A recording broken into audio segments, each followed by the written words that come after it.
O tema do nosso trabalho é sobre a cultura do cancelamento, uma temática bastante recorrente nos dias atuais e que tem sido bastante repercutido.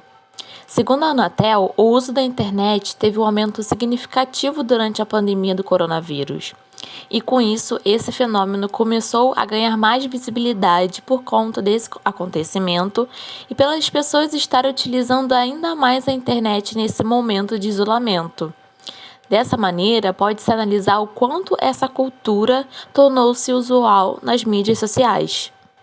A cultura do cancelamento é um fato sócio-histórico, e esse modelo excludente é a lógica que sustenta a sociedade em todas as esferas do corpo social, mas é vivido como necessidade do eu, como sentimentos, significados e comportamentos.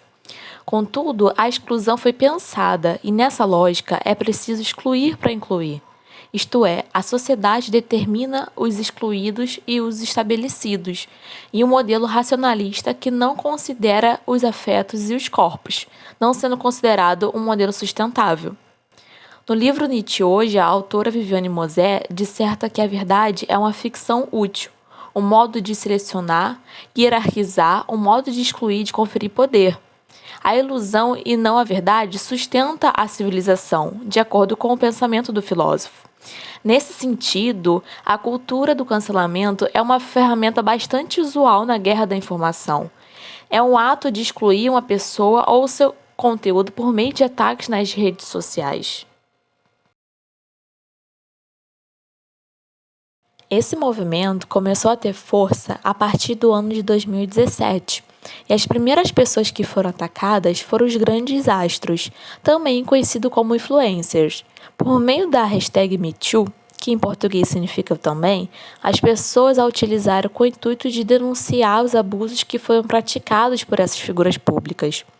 E em 2020, essa cultura ganhou maior alcance no que tange à visibilidade por conta do isolamento social, que tornou a internet a ferramenta mais utilizada nesse período. No entanto, a internet ela permitiu que vozes que antes então eram silenciadas, elas passaram a ser ouvidas nas mídias. Com isso, houve uma reação de alguns grupos e que propagaram o surgimento de debates, de trocas de interações e troca de informações.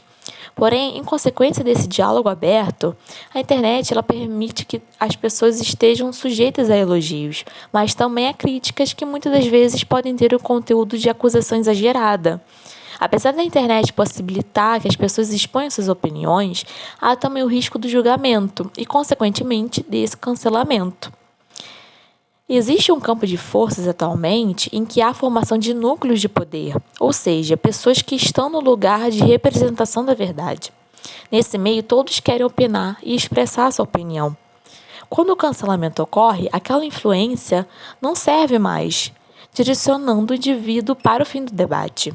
Com isso, a identidade do ser humano é pautada em um único erro.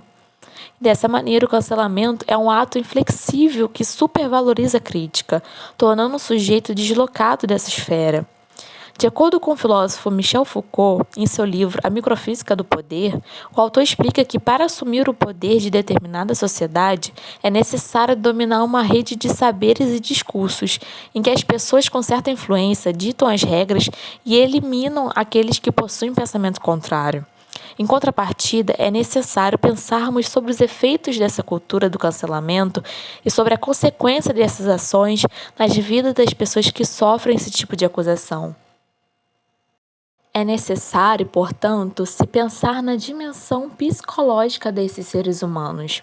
O fato de não conseguir lidar com as críticas, com os julgamentos que podem ocorrer, pode acabar dando margem ao adoecimento psíquico e possibilitando a aparição de transtornos e até mesmo a depressão.